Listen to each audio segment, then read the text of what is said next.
Assalamualaikum warahmatullahi wabarakatuh. Selamat berjumpa di Realita TV di acara Sarita, Sarinya Berita. Ya, ini angka COVID sudah turun, tapi tentunya masih harus waspada ya. Apalagi trennya hari ini sudah mulai naik lagi gitu ya. Kalau dulu sampai 1.000 bahkan di bawah 1.000, sekarang hari ini saya cek 1.300 begitu ya, lebih ya.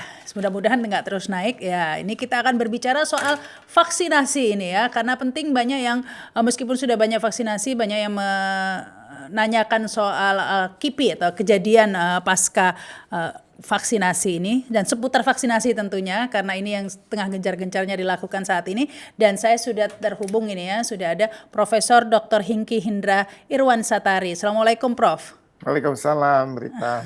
Ya, Profesor Dr. Hingki ini adalah Ketua Komnas Kejadian Pasca Imunisasi atau KIPI ya, sebuah lembaga yang kredibel dan independen yang mengawasi jalannya vaksinasi termasuk KIPI-nya ini, dan ini digandeng oleh pemerintah dalam vaksinasi COVID ya, Prof.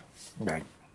Nah, ini soal vaksinasi ini ya, karena banyak pertanyaan, orang sudah banyak yang sudah vaksin 2 kali, tapi apakah perlu booster dan lain, bagaimana KIPI-nya? Nah, kita tanya dulu ke Prof. Hingki ini, pantauan dari Prof, sejauh mana sih KIPI ini? Karena saya nggak bisa konfirmasi benar atau tidaknya. Saya benar ada katanya yang sampai lumpuh begitu kan, ada yang panas sampai opnam di rumah sakit, macam-macam kan, setiap orang beda. Tapi kalau berdasarkan pantauan dari Komnas KIPI ini sendiri bagaimana? Ya, terima kasih atas pertanyaannya dan terima kasih juga saya sudah diundang ya. Jadi Komnas KIPI ini tim independen yang terdiri atas para profesional yang ilmunya terkait dengan vaksinologi, diangkatnya oleh SK Menkes ya. Jadi kami sebetulnya dari organisasi institusi pendidikan, dari organisasi pendidikan penelitian ya. Jadi kami dibagi tugas untuk nomor 1 melihat apakah ada keterkaitan kejadian ikutan pasca imunisasi dengan vaksinasi yang diberikan. Kemudian yang kedua, memberikan rekomendasi kepada pemerintah apakah vaksinasi yang dipakai itu aman atau tidak, sehingga bisa diteruskan sebagai program imunisasi nasional. Jadi definisinya sendiri, KIPI adalah setiap kejadian medik setelah imunisasi diduga berhubungan dengan imunisasi. Jadi setiap kejadian ikutan pasca imunisasi tidak selalu berkaitan dengan vaksin. Untuk itu kamilah yang selaku tim independen untuk mengkaji ya.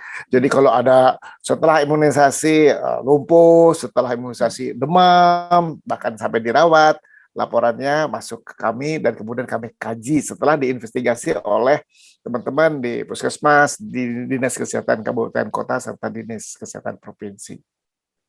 Dan dilihat apakah memang gejala ini sesuai dengan laporan-laporan yang diberikan oleh produsen di jurnal atau ke Badan POM atau dari WHO, dari CDC, dan onsetnya, awitannya, masa dari imunisasi diberikan sampai terjadinya kejadian. Nah, itu ditelaah oleh kami dan dikaji dan keluar rekomendasi.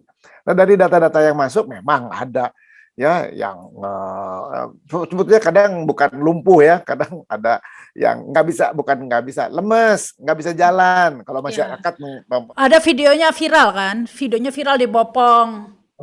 Bopong ya, tapi kemudian kan lakukan investigasi, tentu investigasi oleh dokter setempat ya, puskesmas biasanya, dinas kesehatan kabupaten, kemudian dilihat ternyata memang lemas ya, kemudian diberi pengobatan, dirawat, dirujuk, pemeriksaan penunjang ya, kemudian ketahuanlah bahwa itu tidak terkait dengan imunisasi, dan setelah dalam beberapa waktu lama sembuh ya. Jadi artinya itu memang betul kejadian ikutan pasca imunisasi, namun tidak terkait dengan imunisasi. Namun biasanya itu nggak ada beritanya kalau udah sembuh. Jadi yang ada cuman berita awalnya, ya. Tapi nonton videonya itu, Prof, yang anak SMA habis itu langsung lemas di Bopong, itu nonton videonya nggak, Prof? Ya, Itu memang benar itu. Jadi ada lagi yang dikaitkan dengan namanya immunization stress related response. Ya, jadi reaksi yang terkait dengan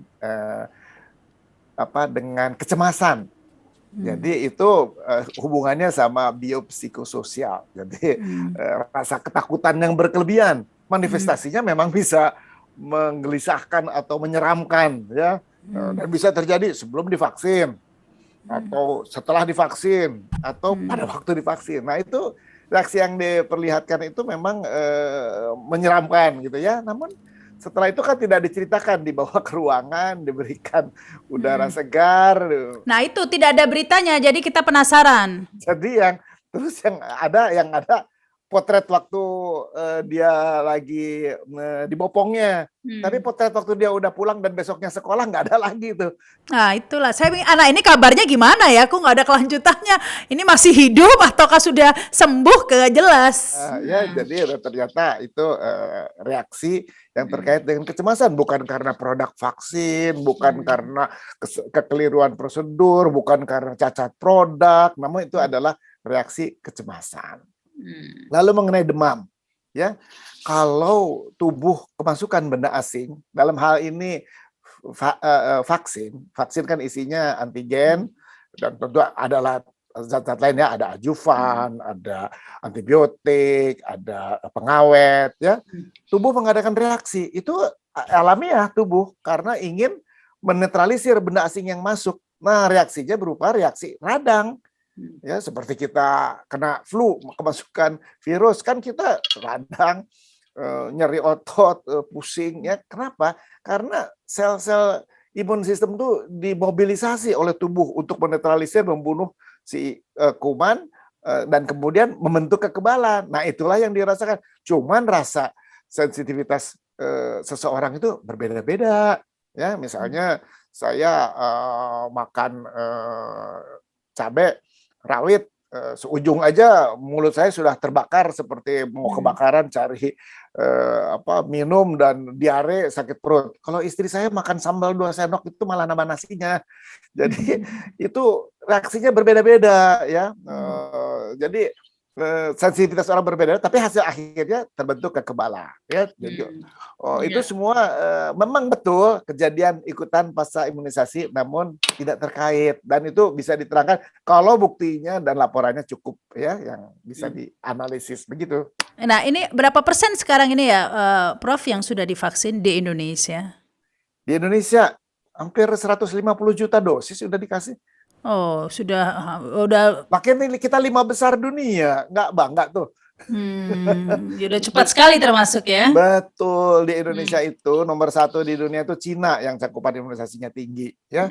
Kemudian Amerika yang cakupan imunisasi tinggi, kemudian Brazil, kemudian Indonesia. Jadi kita tuh alhamdulillah ya, negara kita tuh berhasil mengumpulkan vaksin, bayar, punya uangnya untuk masyarakat yang menjadi sasaran. Ada negara yang punya duit nggak dapat vaksin, ada negara yang nggak punya duit nggak bisa beli vaksin. Alhamdulillah, ya, berkat diplomasi kita mendapatkan vaksin itu. Sekarang tinggal masyarakat lah untuk bergabung bersama-sama kita menyatu. Kan udah kelihatan tuh Jakarta begitu cakupan imunisasi meningkat, terus yang sakitnya juga meningkat, tercapai keseimbangan. Kalau udah tercapai keseimbangan, si virus nggak bisa menyerang manusia lagi karena manusianya udah kebal gara-gara sakit. Terus virus nggak bisa nyerang lagi karena manusianya udah divaksin. Jadi kan habis divaksin kita kebal. Yang disuntik juga kebal. Nah, kalau udah tercapai keseimbangan, si virusnya tuh nggak ada tempat lagi buat berkembang biak. Punah dia, ya. Cuman kan maksud saya lebih baik kebal dari Ya lebih baik kebal divaksin ya daripada sakit dulu dengan resiko. Tapi Prof, ini yang menjadi kekhawatiran ya. Kita terus terang sudah lega, bangga, alhamdulillah gitu ya. Turun dari 50.000 per hari, kasusnya turun 1.000%, entah berapa persen lah ya, sampai 1.000 per hari gitu ya. Di bawah 1.000 pernah. Nah, tapi sekarang trennya naik lagi ini ya. Hari ini sudah mulai naik 1.300. Nah ini kan meskipun sudah banyak divaksin, kita tetap was-was mengingat negara lain, misalnya Singapura, itu sudah 100% kali ya itu yang divaksin.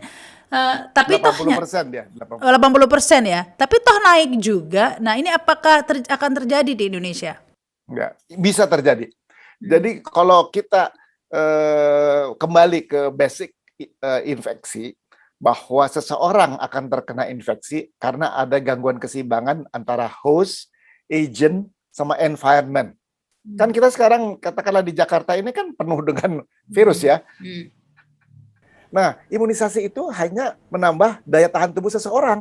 Namun si virusnya, variannya itu nggak bisa dicegah oleh virus, nggak bisa dikendalikan oleh virus, kan oleh yang bersangkutan. Lingkungan, orang yang kerumunan, yang jalan-jalan, orang yang nggak divaksin kan nggak bisa dipengaruhi oleh vaksin. Jadi kalau kita lengah, kita mendekatin virusnya, mendekatin kerumunan atau ruangan yang konsentrasi virus tinggi, ya suatu saat kita bisa kena. Hanya kalau udah divaksinasi, biasanya sebagian besar, 80%, nggak dirawat di rumah sakit, nggak sampai masuk ICU, nggak sampai sesek, atau nggak sampai fatal gitu. Ya, tapi memang sebenarnya sih COVID sendiri 80% tidak menyebabkan fatal kan, hanya 20%. Betul, angka kematiannya rendah, tapi siapa yang bisa ngejamin misalnya Rita kalau kena nggak ada apa-apa?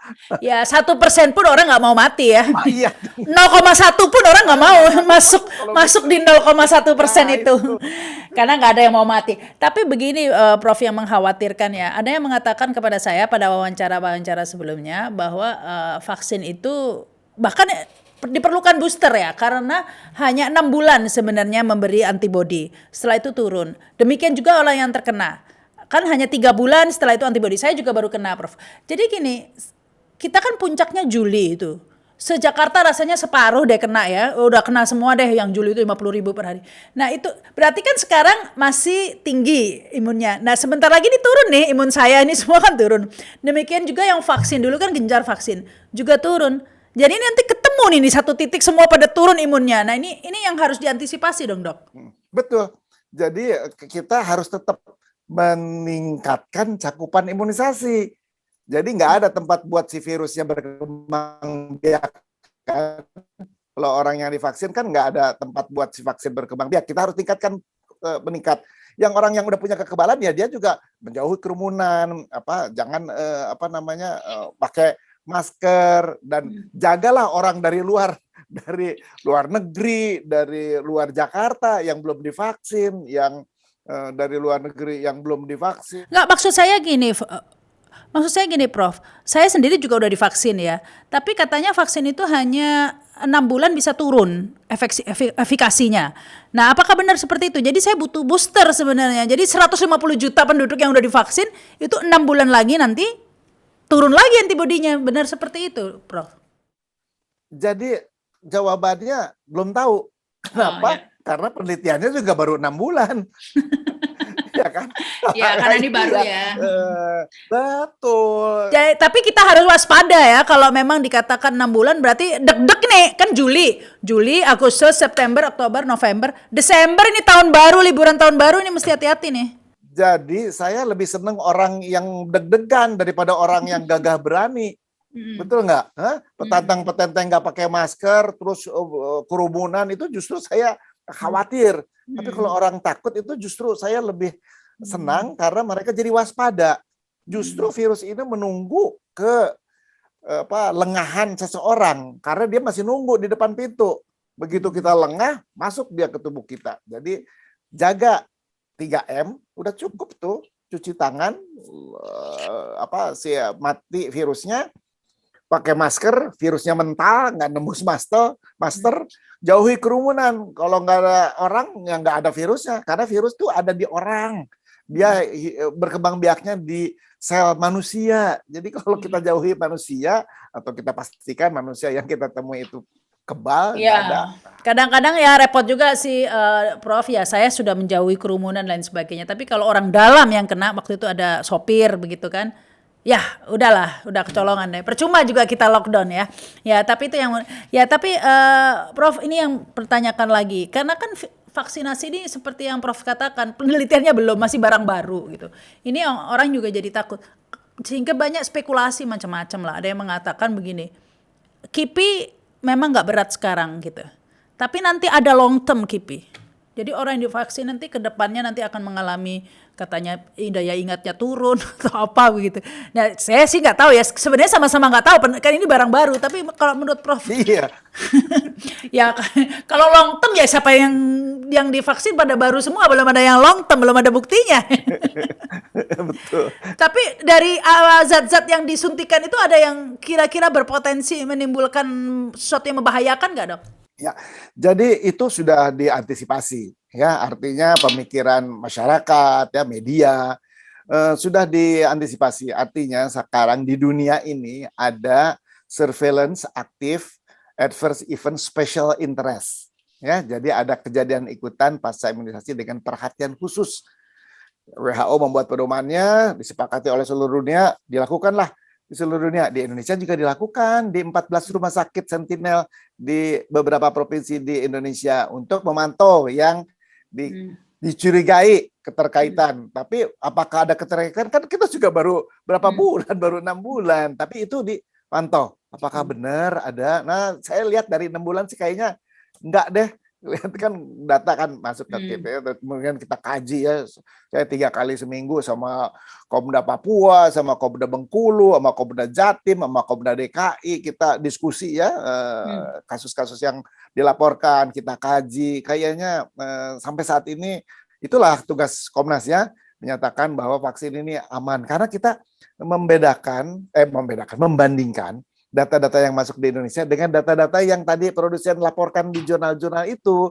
Proporsinya yang dibandingkan bukan jumlah absolutnya, proporsinya dari data-data yang disampaikan di jurnal, kan kita tinggal klik itu adverse event Sinovac ada di Lancet, ada ya Pfizer adverse event di Google ketemu. Nah, kita bandingkan tuh yang data di Indonesia, ternyata data kita proporsi dengan yang dilaporkan produsen-produsen tidak lebih tinggi, bahkan lebih rendah. Jadi kita kesimpulkan bahwa berdasarkan data, berdasarkan bukti, bukan berdasarkan WhatsApp group atau berdasarkan sosmed. Nah itu kita nyatakan bahwa vaksin ini aman. Dalam aman itu artinya dapat ditolerir ya. Misalnya kan ya kalau demam kita minum paracetamol, pegel kita minum antalgin misalnya gitu ya. Mual kita, nah itu masih bisa. Sampai saat ini, alhamdulillah ya. Kan? Nah ini mungkin di info ke masyarakat seandainya ada yang mengalami KIPI, itu kita harus lapor atau ini mungkin yang perlu disosialisasi. Ada yang mengatakan, ya tapi diam aja begitu, nggak melaporkan gitu. Kan bisa jadi banyak juga yang tidak terinformasikan begitu, Prof. Lapor kemana sih, Prof? Sebetulnya ya kan pada waktu 15 menit sampai 30 menit setelah disuntikan menunggu tuh. Nah, sebetulnya pada saat itulah diberikan informasi oleh petugas yang ada bahwa apabila ada setiap kejadian, tolong ngelapor, diberi sebetulnya nomor telepon di kartunya itu ada nomor telepon yang bisa dihubungi dan Fasiankes mana ya. Namun ya yang menerima laporan juga harus tanggap ya, harus ada cepat ya memberikan respons. Namun sekarang berbeda sama anak-anak ya. Kalau anak divaksinasi udah divaksinasi nangis dikasih permen terus dia diem. Kalau dewasa udah divaksin terus KIPI dia lapornya di sosmed. Nah, ya itu makanya karena nggak jelas jalurnya ya akhirnya. Jadi saya nggak tahu, publik nggak tahu ini mana yang benar atau enggak. Bukan nggak jelas, bukan jelas memang enggan lah gitu ya, bukan enggan memang demikian, bukan hanya di Indonesia lah, bukan di Jakarta, di seluruh dunia ini. Jadi kan infodemik kan memang terjadi di seluruh dunia, itu tantangan bagi kita ya. Tapi sebetulnya sudah di juknisnya udah disebutkan, sebetulnya waktu 15 menit nunggu tuh sebetulnya diinformasikan, saya nggak tahu apakah memang tidak diinformasikan atau memang tidak. Ya seharusnya ada kontak yang bisa dihubungi masyarakat ya. Sebetulnya di kartu kan waktu kita divaksinasi ada tuh kartunya, ada nomor telepon yang bisa dihubungi sebetulnya. Demikian kalau teorinya ya, namun tapi dalam pelaksanaannya sih pada ngelapor di sosmed sih. Jadi yang mengalami KIPI pada lapor di sosmed, tapi yang nggak mengalami KIPI nggak pada lapor di sosmed. Jadi yang beredar di sosmed itu yang ngelaporin KIPI-nya aja, yang nggak ngelapor nggak pada ngasih tahu bahwa aku udah divaksin, aku nggak ada rasanya ya. Itu hampir nggak ada, coba deh lihat. Paling ya, ya betul lah. Good news is not news. Apa? Ya, nah ini Prof, kan ini sudah mulai sekolah tatap muka. Ini apa perlu dipertimbangkan seandainya anak-anak sampai usia berapa sih anak-anak itu aman divaksin? Ya, jadi sebetulnya Sinovac tuh yang Ya. vaksin kita itu udah diuji dari umur 3 tahun. Oh, 3 tahun Ya, aman ya. terus si Pfizer tuh dari umur 5 tahun, si Hmm. Moderna tuh dari umur 3 tahun, Hmm. tapi belum pada selesai laporannya, belum Hmm. pernah selesai, jadi nunggu dulu. Kalau udah Oh. selesai, baru mereka mengajukan permohonan ke Badan POM untuk diedarkan pada umur tertentu. Nah, kan Badan POM atau pemerintah nggak bisa ya berikan 3 tahun. Orang si produsennya aja belum mengajukan permohonan untuk golongan umur tersebut karena kenapa? Penelitiannya belum selesai. Jadi semua ini kan kita sambil berjalan, sambil melihat situasi ya, laporan-laporan yang masuk gitu. Jadi sabar, tapi semua udah semua sudah diserap aspirasi ya, asupan ya, namun nggak bisa instan semuanya ya, bertahap ya kan. Kemarin udah mulai 12 tahun, nanti dimulai umur 5 tahun, demikian. Iya. Nah ini Dok, perlu orang pada sibuk nih kayak saya dan lain-lainnya. Sebenarnya udah lama saya divaksin dari gelombang pertama itu, ikut wartawan kan, ikut komunitas. Nah itu saya bulan April divaksin, bulan Juli kena, bulan Juli positif. Nah perlu booster nggak ini Prof? Karena kan kalau April kan udah berapa bulan yang lalu ini. Saya kalau 6 bulan, benar 6 bulan, berarti saya sudah turun ini imun saya juga. Tapi sebenarnya saya habis kena ya, naik lagi. Tapi intinya apakah perlu booster nggak? Karena di WA group lagi-lagi sudah pada inilah diskusi lah kepingin booster ini. Perlu booster nggak tuh? Ya, jadi sama juga tuh Sarita. Karena penelitiannya memperlihatkan bahwa udah mulai menurun tuh. 3 bulan menurun, 6 bulan menurun. Jadi kalau udah sampai titik nadir, nah tentu akan keluar rekomendasi. Namun tadi catatannya, yang membutuhkan vaksin jumlahnya luar biasa, produsen vaksinnya terbatas. Karena itu dari WHO mengatakan, tolong penuhi dulu yang belum dapat vaksin, gitu, yang belum kebagian itu divaksin dulu, diberesin, nah baru pikirkan untuk vaksin berikutnya kepada masyarakat. Karena kita udah diperuntukkan nih vaksin sekarang yang tadi saya sebutkan, diperoleh dengan susah payah oleh pemerintah itu, sudah diperuntukkan, udah ada yang punya itu vaksin-vaksin itu yang ada di Indonesia itu kan. Nah, karena kan semuanya kan belum divaksin. Jadi ada yang masih ragu-ragu, ada yang memang mempunyai komorbid belum tenang. Nah, itu udah diperuntukkan. Nah, itu kalau dari WHO mengindikasikan tolong pemerataan, equal, kesetaraan. Nah, semua udah beres, baru kita pikirkan untuk suntikan kedua. Karena dengan 3M, 3T aja itu udah cukup efektif, ditambah vaksinasi dasar yang kita 2 kali itu. Jadi suatu saat kita akan lakukan suntikan ulangan kalau data sudah cukup dan juga menunjukkan bahwa cakupan imunisasinya udah banyak. Kemudian bagaimana yang udah terserang penyakit? Yang terserang penyakit itu data menunjukkan bahwa kalau yang tanpa gejala atau gejalanya ringan, itu memang kekebalan yang terbentuk nggak begitu tinggi. Ya, tapi kalau yang sakitnya berat, ya, sampai masuk ICU, yang sesak, itu kekebalannya lebih panjang dan lebih tinggi. Jadi kemarin sudah direvisi yang dari Kemkes bahwa untuk vaksinasi pada yang penyintas, kalau yang gejala ringan tanpa gejala boleh 1 bulan setelah positif, tapi kalau yang gejala berat boleh 3 bulan setelah itu. Kira-kira gitu. Oh ya, ini informasi juga ya para penyintas ya, karena banyak yang kepedean nih yang udah kena, padahal OTG itu sebentar saja ya, justru yang kalau udah nggak begitu tinggi. Iya, yang terakhir ini Prof tadi dikatakan bahwa yang membutuhkan vaksin banyak, tetapi produsen vaksinnya kan negara itu lagi kan, cuma sedikit gitu ya. Yang nggak gampang buat vaksin itu. Nah, itu yang ingin saya tanyakan. Kan ini sedang banyak dibahas ini soal vaksin Nusantara dan vaksin merah putih yang berusaha dikembangkan di Indonesia. Nah, ini tuh bagaimana, Dok? Banyak yang mengatakan wah vaksin Nusantara ini sebenarnya lebih aman dan lain sebagainya begitu.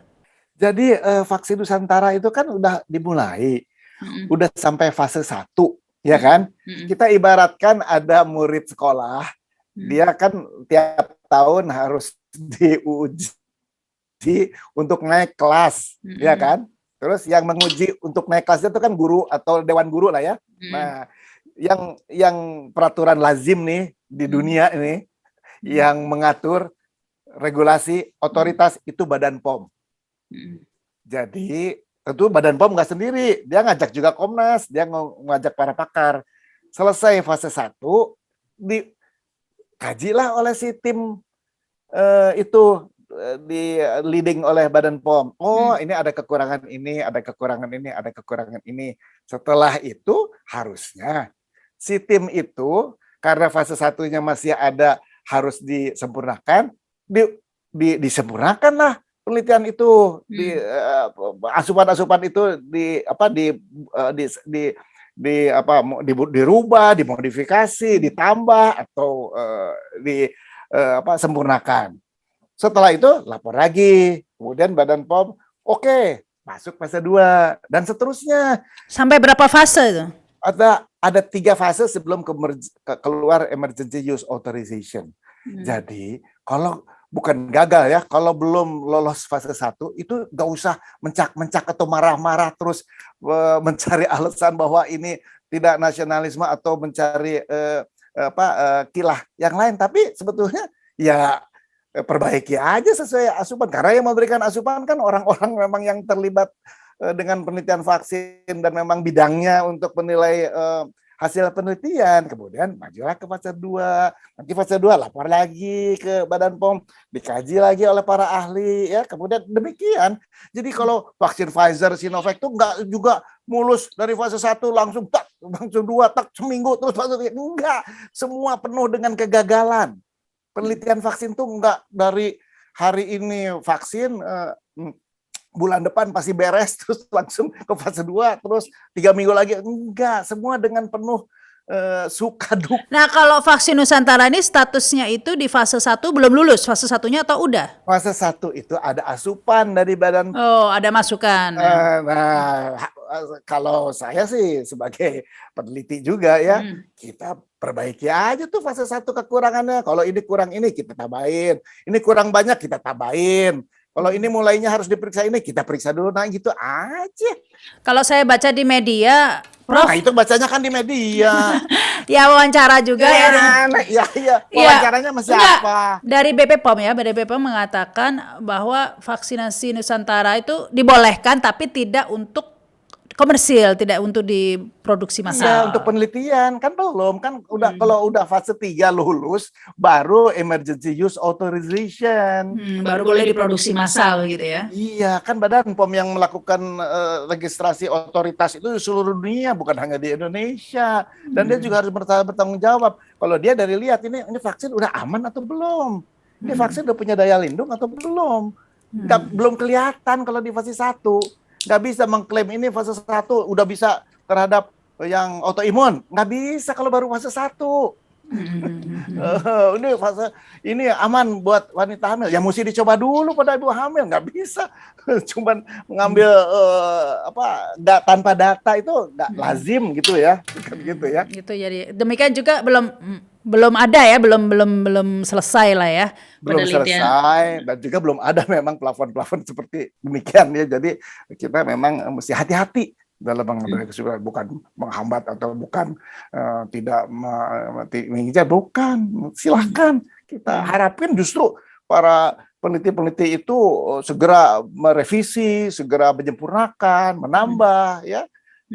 Melengkapi, mudah-mudahan. Nah, kita lihat, tapi jangan terus, aduh nggak bisa, saya mau terus, loh nggak bisa. Masa ada anak nggak naik kelas di kelas 1 terus nggak mau, dia mau naik langsung ke kelas 2 kan nggak ada gitu. Rita juga kalau punya anak kan nggak mau naik langsung, kata gurunya. Iya, Gurunya nggak bisa naik ke kelas 3. Enggak, kamu harus naik.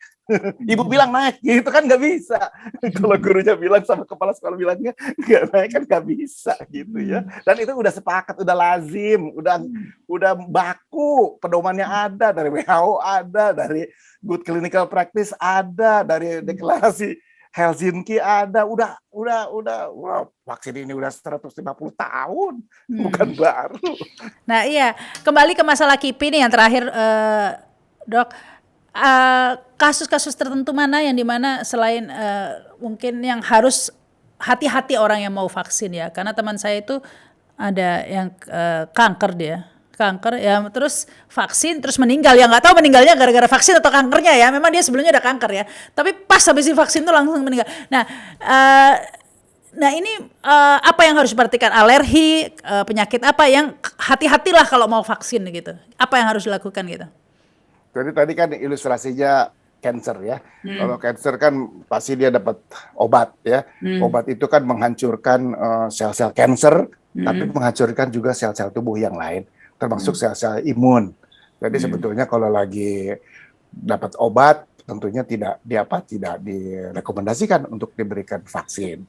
Namun kalau kansernya sudah terkendali, tidak minum obat kemo, ya sel-selnya udah pulih, aman, ya. Jadi saya sih asumsi bahwa barangkali karena keadaan sudah aman, atau misalnya tidak memberikan, ya kita nggak tahu ya. Nah, harusnya sih aman, ya. Jadi karena sekarang kalau soal kematian mah memang orang ada lagi pidato terus tiba-tiba iya. ada yang lagi nyanyi tiba-tiba juga jatuh kan. Iya kan? Ya, nggak tahu juga ya. Nggak bisa, kita harus ada. Nah kalau orang alergi, karena banyak juga yang alergi obat itu kan banyak, yang alergi obat, alergi kacang gitu kan banyak. Nah ini aman nggak untuk vaksin yang alergi obat? Kontraindikasi vaksin itu cuma 2. Nomor 1, alergi terhadap komponen vaksin.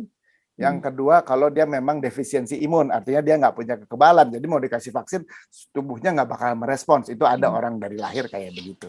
Yang kedua, yang tadi yang pertama, alergi terhadap komponen vaksin. Jadi kalau alergi terhadap kacang mah nggak terhadap vaksin dong, nggak apa-apa. Nah, kalau kan ada yang paracetamol aja alergi obat, nah itu gimana? Itu nggak boleh ya? Kalau dia alergi terhadap paracetamol, belum tentu dia alergi terhadap komponen vaksin. Oh.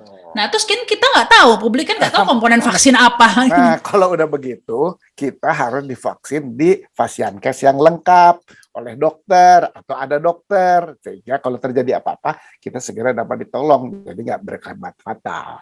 Jadi bukan begitu. Kontraindikasi. Ya. Jadi bagi yang punya alergi dan lain-lain, vaksinnya itu di mana dok?